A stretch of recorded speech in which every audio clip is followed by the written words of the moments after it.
Hi everyone, I'm Brianna and welcome to Roll Initiative. And if this is your first time on my channel, then welcome. I'm a small creator trying to help people improve their games and learn to play. And today I'm going to be talking a bit about how you can still play D&D if one of your players can't make it.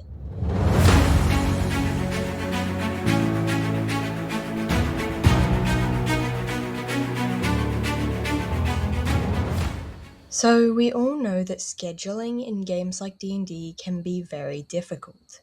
So what do you do when someone has to leave or can't make it to a session?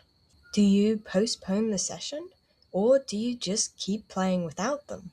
I have done this where if nothing important to the story is happening in a session, then I will continue the game without someone there and explain what happened before next session. This is probably the easiest way to do it, and the one that will always work, whereas others are more situational or won't work some of the time.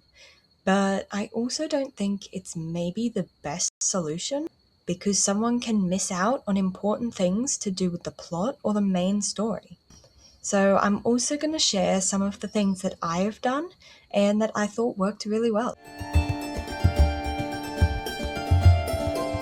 I find one of the easiest ways to play with someone missing is to run downtime or side sessions.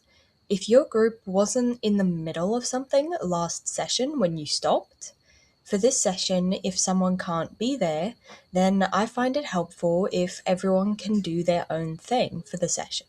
Maybe some people will do a shopping session. Maybe others will learn how to do a new skill or walk around town and find out some things. And I have actually done this in a way where we haven't been in a situation to be able to do this. We were in the middle of something very important, and we actually backtracked to talk about and play through what everyone was doing before we started the quest.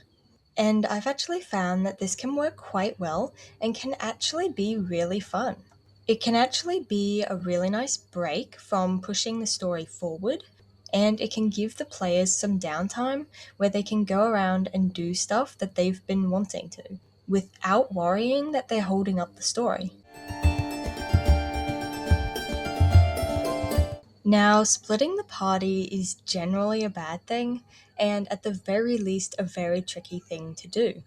But especially if multiple of your players aren't going to be there for a session, then I've found that it can actually work really well to have the party split up and the players who are there play through what their characters do. Then maybe you can discuss with the other players online or sometime before next session what they could have done. Though the players who actually turned up to the session would probably have done the more important things, whereas the other players probably would have done lesser things that can just be summarized so they can talk about what in general they did. There are lots and lots of other ways to do stuff like this, and if you guys have anything that you find works really well, then I would love to hear about it in the comments. And I really hope you found this video helpful, and if you did, then I would be so grateful if you'd consider giving it a like or maybe even subscribing to my channel. It helps me out so much and I would really appreciate it. But as always, thank you so much for watching and I hope to see you next time.